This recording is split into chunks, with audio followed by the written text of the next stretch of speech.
We're smoking a big batch here. So the first thing we're gonna do when we smoke these, we're gonna give them a good rinse off. So we're just rinsing them off, and then we're dropping them into a bucket down below. Here are the ingredients that we use when we're smoking fish. We use 1 pound of the cheapest salt we can get, plain salt, and we use 6 pounds of brown sugar. I always look to see what's the cheapest of that as well. I use 5 tablespoons of ground black pepper, and I use 1.5 tablespoons of garlic powder, and we're substituting garlic salt today. You'll need to make the conversion to what size batch you're gonna make, but that's what we use. So I'm trying to get as much water out as I can. So now we've pat dried these fish. Next, what we're gonna do is we're gonna take our fish and we're just gonna lay them across the bottom of our container. And then I have all the ingredients mixed here. And then we're just gonna take some of this, and then we're just gonna spread this across the top of these. So then I sprinkle that over all of them, and then I'm gonna rub that in. It's gonna end up dissolving, and it's gonna pull the moisture out of the fish, and then it's gonna make this brine. And you can see right down here, there's like a liquid already starting, and that's gonna be our brine that we soak these fish in.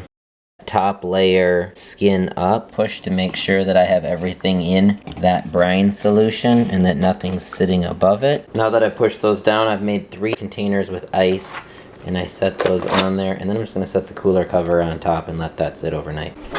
So these have been sitting in here for about 12 hours, and you can see most of the ice is melted away, so I'm gonna empty those out. All that sugar and salt solutions pulled the moisture out of the fish, and now they're sitting in like a liquidy brine, and that's what they've been sitting in for 12 hours. So we're gonna pull these out and give them a good rinse. I lay these fish out, and I just put the skin side down, and then I'm just gonna take a paper towel, and I pat these dry. Next, I'll lay these pieces, and I'll just rub the brown sugar into these. This brown sugar is gonna suck the moisture out. Here's one you can see. And then I just lay these out across a oven rack. It's gonna pull that moisture out of the fish, and you can see it's kind of pulled up on some of the fish here, but it's also dripping down. Another thing that you can do is you can put it on top of your oven, and there's a little lip on the oven, so then all that moisture will stay in there, and it's easier to clean as well. I turn a fan on. I'm gonna let that sit here for a few hours. Let these kind of harden on the outside so it's dry, and then I've taken a knife and I've cut it so that way I can hang these on my rack. You're always looking to save space when you're smoking. This allows me to get way more fish on. Because my racks are deeper, I'm able to drop those fish down the long way. The thicker piece on the bottom, because it's actually warmer the closer you get towards the bottom as the heat comes up.